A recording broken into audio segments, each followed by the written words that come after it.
The last several decades were about globalization, Yeah. about the world being one common trading bloc. Now we're seeing more and more trade barriers being created, especially given what President Trump is doing in the United States and the ripple effect this has on the global trade order.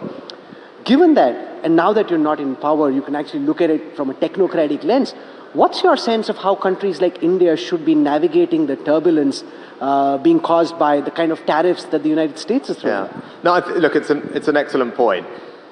I think I'd start by saying the old global order, the globalization that I grew up with, that came into place after the fall of the Berlin Wall, I think that is gone, right? And I don't think it's coming back.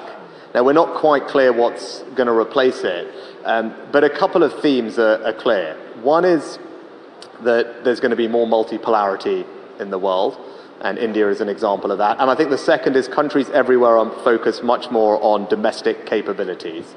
And the reason for that is twofold, and I think this is instructive not just for India, but for countries around the world. The first is COVID. COVID, although it was, of course, first and foremost a health crisis, was also an enormous geopolitical event because every country suddenly realized the fragility of their supply chains.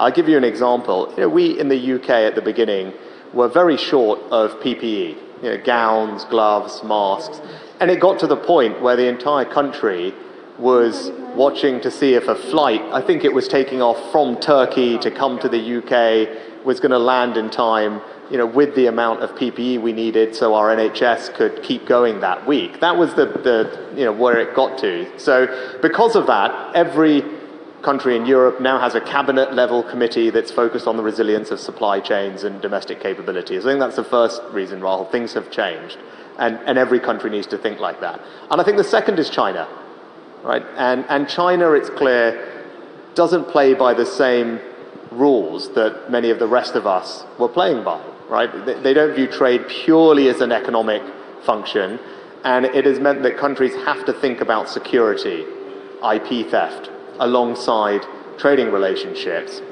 And that's why we went through a process in the UK, as did many other countries, of taking out Huawei equipment or banning it for future use and passing new national security acts, which mean that in sensitive sectors of our economy, we're a little bit more careful about who's investing, what are they doing, what technology is leaving our country. And as I said, those national security acts are new. Those cabinet committees focused on domestic resilience are new.